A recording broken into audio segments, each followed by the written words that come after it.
Chandrayaan-3's successful landing means India is now the only country to have pulled off a soft landing on the moon's unexplored South Pole. The South Pole of the moon is largely unexplored and there is a huge surface area that remains in the shadow. Scientists say that this probably points to the possibility of water in these regions. One of the major goals of Chandrayaan-3 is to hunt for water ice. Scientists are interested in ancient water ice because this can provide a record of lunar volcanoes, material that comets and asteroids deliver to Earth, and the origin of oceans. If water ice exists in sufficient quantities, it can be a source of drinking water for moon exploration in the future and can help to cool equipment as well. It can also be broken down to produce hydrogen for fuel and oxygen to breathe.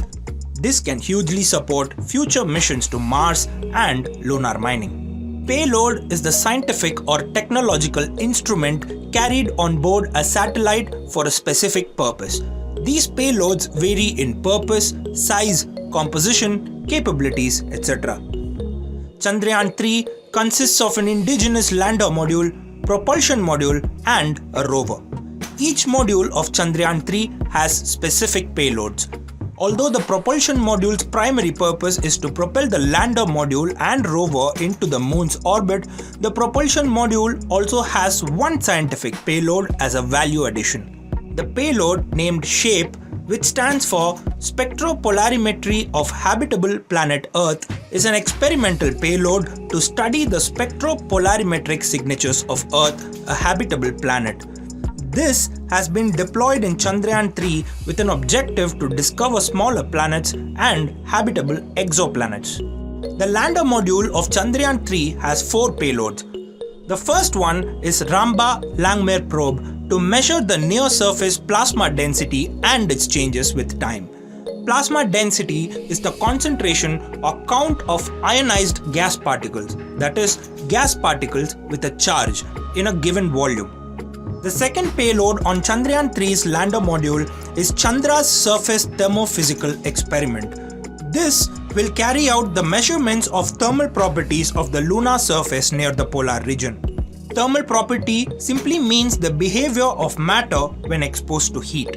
The third payload is Instrument for Lunar Seismic Activity. This is to measure seismicity around the landing site. Seismicity is nothing but the frequency of quakes. This payload will also delineate the structure of the lunar crust and mantle. The fourth payload is Laser Reflector Array. This is a passive experiment to understand the dynamics of moon system. The rover has 2 payloads.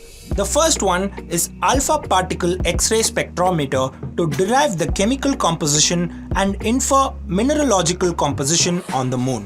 This will help us understand the lunar surface better. The second one is Laser-Induced Breakdown Spectroscope. This will determine the elemental composition of lunar soil.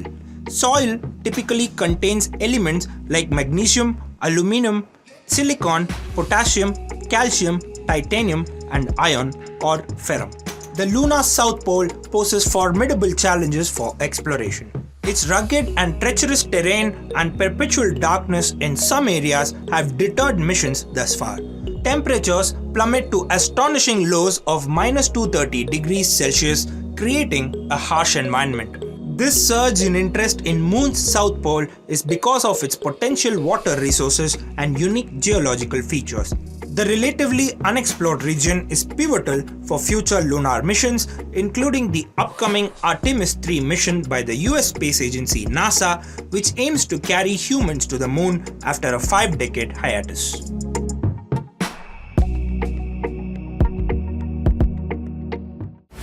Subscribe to the Federal's YouTube page for more news and updates.